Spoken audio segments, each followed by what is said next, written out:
મને છોડો મને કાઈ નથી મને છોડો કાઈ નથી મને છોડી દો પ્લીઝ છોડ મને કાઈ નથી થયું તમે મને કોઈ નથી સમજતા મને કાઈ નથી થયું છોડ મને કાઈ નથી થયું આને વળગાડ છે ખોટું છે ઈ બધું મને કાઈ વળગાડ નથી ખોટો છો તું અને આના માટે યજ્ઞ કરવો પડશે ખોટું છે આ બધું અંધશ્રદ્ધા છે હું નથી માનતી આમાં મને કાઈ નથી થયું મને કાઈ નથી થયું સાચી હું નહીં રહું તારા આશ્રમમાં મને ઘરે જાઉં છે મને કાઈ નથી થયું શાંત થઈ જા શાંત કાઈ નથી મમ્મી આ ક્યાં છે આપણે મમ્મી આ કેવી જગ્યા છે તારા સારા માટે લઈ જાય છે અમે તને બાબા આનો ઉદ્ધાર કરો મારી દીકરીનો મમ્મી આ કેવી જગ્યા છે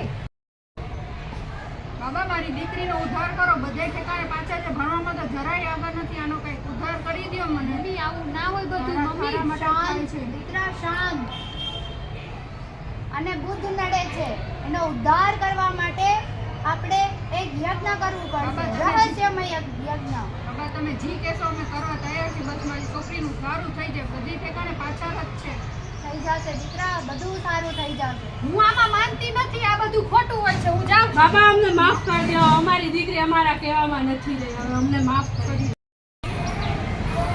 હાય ફ્રેન્ડ કેમ છો મજામાં તું કેમ છો બસ મજામાં શું હાલે તારે જો હમણાં તો જલસા ચાલે છે આજે મારા પપ્પાના ફ્રેન્ડના ઘરે પાર્ટી છે અમે પાર્ટીમાં જવાનું અહીંયા ખૂબ જ મોટો સેલિબ્રેશન છે મમ્મી ને પપ્પા તો આજે લેટ આવવાના છે તો આજે કંઈક જુગાડ કરીશ તને કરવો છે ના આજે નહીં બીજી વાર હો. તારા તો બહુ જલસા છે નહીં શું તારા મમ્મી પપ્પા ભેગી બારે ફરે જો અને એન્જોય કરે હા યાર જો ને રોજે રોજ કંઈક ને કંઈક તો આવ્યા જ રાખે છે મને કોલેજ જવાનો પણ ટાઈમ નથી મળતો તારે શું છે તું તો ઘરથી કોલેજથી ઘર ટીટી વાયર ટીટી વાયર એટલે યાર તને એટલી બી નથી ખબર TT wire talk to you letter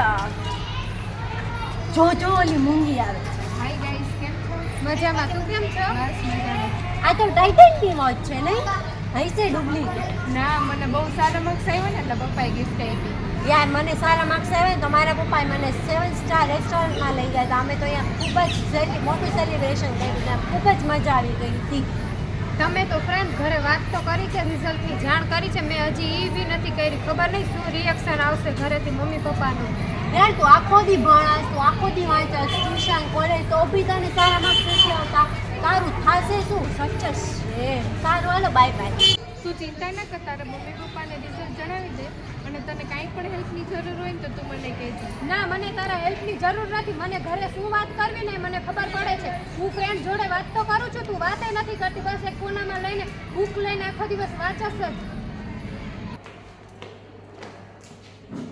boot તો ઉતાર્યા બધું બહાર કહેવાનું તમારે મૂકી દે બેગ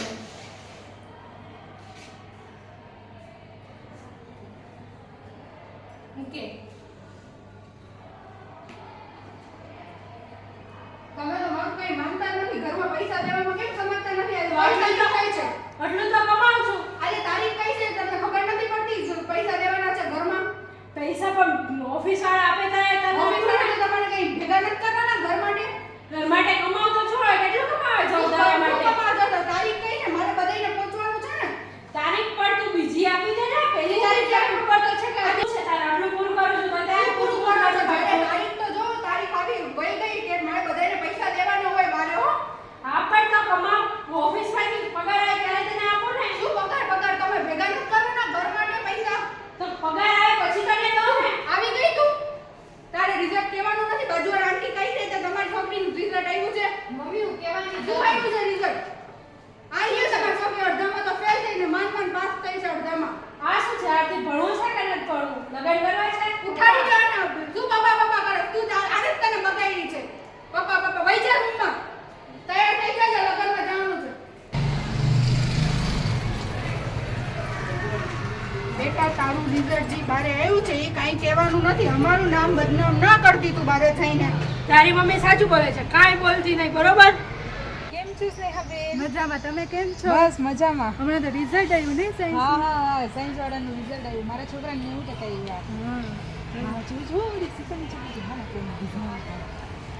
કેમ છે બેટા મજામાં આંટી તમે કેમ છો બસ મજામાં છીએ ભણવાનું કેવું હાલે છે સારું હાલે છે આંટી રિઝલ્ટ શું આવ્યું પછી વાત કરીએ.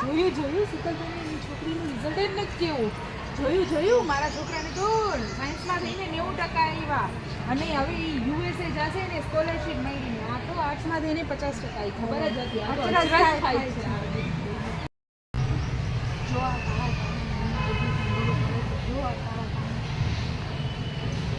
શું કરીશ હું? મને બધા નકામી જ સમજે છે. હવે શું કરું હું?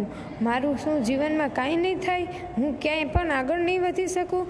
બધા મને આખો દિવસ બોલ્યા જ કરે છે કે તું ક્યાંય નહીં હાલ, ક્યાંય નહીં ચાલ.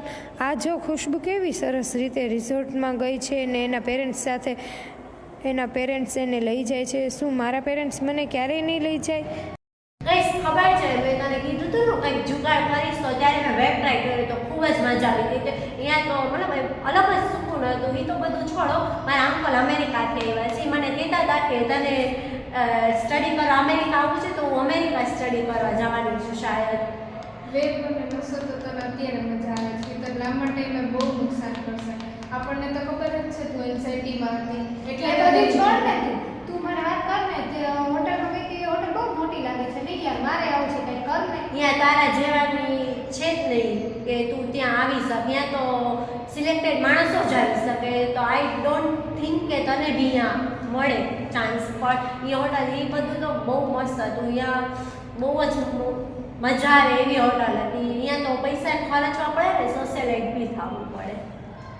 હું માનું છું કે આજનો તમારો ટોપિક તમને સમજાઈ ગયો હશે. તો આપણે થોડી રિઝલ્ટ ઉપર ચર્ચા કરી લઈએ.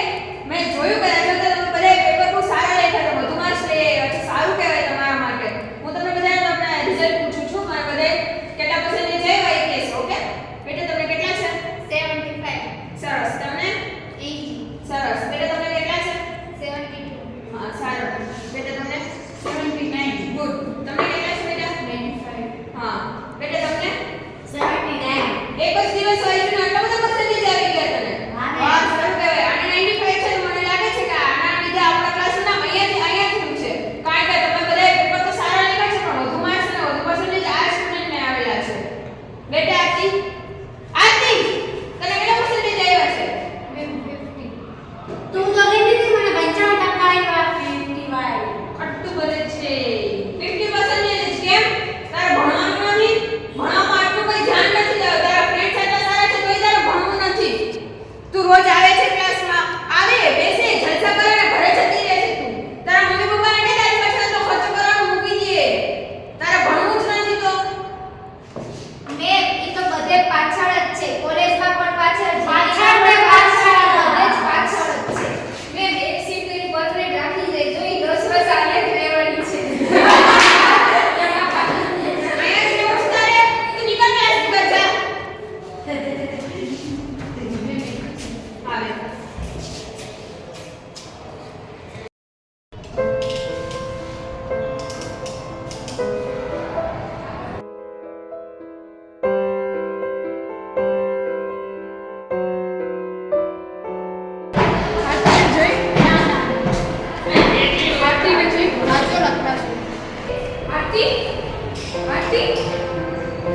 આરતી તો શું કરે છે? આરતી તો હવે સ્ટેટ લેવલ પેલા વિજયનું પણ નથી. તું તારી જાન લેવા પર આવી છે. આરતી તું તારી પેરેન્ટ્સનું પણ નથી વિચારતી.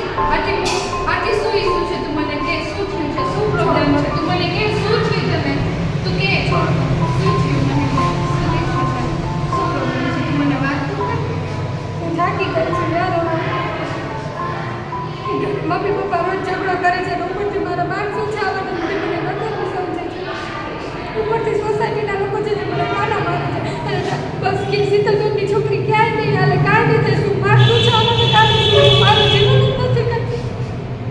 અને તમે ફ્રેન્ડ્સ બધા પણ છો એ વાત મજાક જ ઉડાડો છો. કોઈ દિવસ મને આવીને પૂછ્યું કે તારા પર શું વીતી રહી છે?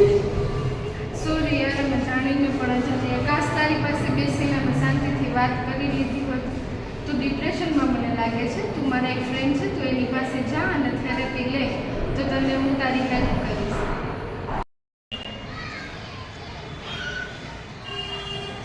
આવો બેસો. કેમ છો? મજામાં. હું એવું માનું છું કે તમારા મનમાં રહેલી નિર્ણય લાગણી અને નેગેટિવ આઉટલુક નીકળી ગયો છે. ના મેં એમ તો ના કહી શકું કે બધું બરાબર છે, પણ હા થોડું પહેલા કરતાં ઘણું સારું ફીલ કરું છું. હું એવું ઈચ્છું છું કે તમે તમારી ખાસ કેર રાખો અને તમે જ્યારે પણ સેલ્ફ ડાઉટ ફીલ કરો તો તમે અમારી પાસે મદદ માટે આવી શકો છો.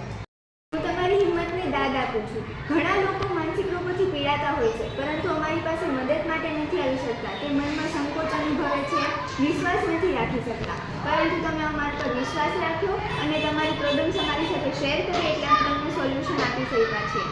એના માટે હું તમને બ્રેવ અને સ્ટ્રોંગ ગણું છું. ના મેમ, જો હિરલ ના હોત ને મારી ફ્રેન્ડ તો આજ હું અહીંયા પહોંચી જ ના શકત. અને thank you ma'am for everything. નમસ્કાર. જેવી રીતે આપણે ફ્રેન્ડ પ્લેમાં જોયું એમાં હરેક ફ્રેન્ડ કાંઈક ને કાંઈક માનસિક ઉલઝનમાં છે. ફ્રેન્ડ નંબર 1 આરતી, જે ડિપ્રેશનમાં છે. એના લક્ષણ એમ છે કે તેને રાત્રે નીંદર નથી આવતી. તે સતત ને સતત કાંઈક ને કાંઈક વિચાર્યા છે કરે છે અને નાની નાની વાત પર ના જોતી વાત પર ગુસ્સે થયા કરે છે. અને ફ્રેન્ડ નંબર 2 ખુશ્બુ, જે એન્ઝાઇટી છે. તે કોપ કરવા માટે નશા અને વ્યસન કરે છે, જેમ કે સ્મોકિંગ, ડ્રિંકિંગ, વેવિંગ વગેરે જેવા નશા કરે છે. અને સાથે સાથે એ પોતાના ઈગો અને મોટાઈમાં જ જીવે છે. ફ્રેન્ડ નંબર 3 હિરલ, જે ઇન્ટ્રોવર્ટ પર્સન છે. તેને પોતાના પર કોન્ફિડન્સ નથી. એનો કોન્ફિડન્સ ઘણો ઓછો દેખાયેલો છે. હાલાકી રેન્કર છે. આ રીતે હરેક ફ્રેન્ડમાં કાંઈક ને કાંઈક બીમારી રહેલી છે. અને જો આપણે ટ્રીટમેન્ટની વાત કરીએ તો સાયકોલોજી થેરાપી જ નહીં, પણ આપણે સેલ્ફ કેર દ્વારા પણ મેન્ટલ વેલબિંગ પર વર્ક કરી શકીએ છીએ. અને સાથે સાથે આપણી સરાઉન્ડિંગમાં પણ જો આપણે કોઈને પીડા અનુભવતા જોઈએ તો પણ આપણે એની મદદ કરી શકીએ છીએ. અને એ જે આપણી સોસાયટી, મેમ્બર, દુનિયા જે જજમેન્ટલ કરવાનું બંધ કરી દે ને તો પણ ઘણી બધી મદદ થઈ શકે છે. અને જો આપણી દુનિયા, આપણી સોસાયટી જે આપણે હેલ્પ કરવા માટે આપણે જજમેન્ટો ઓછા થઈ જાય તો પણ આપણે આ સારું કરી શકીએ છીએ અને હેલ્પ કરી શકીએ છીએ. અને આપણે આપણી સોસાયટી, આપણી દુનિયાને આપણે હેપી બનાવી શકીએ છીએ. અને થેન્ક યુ સો મચ.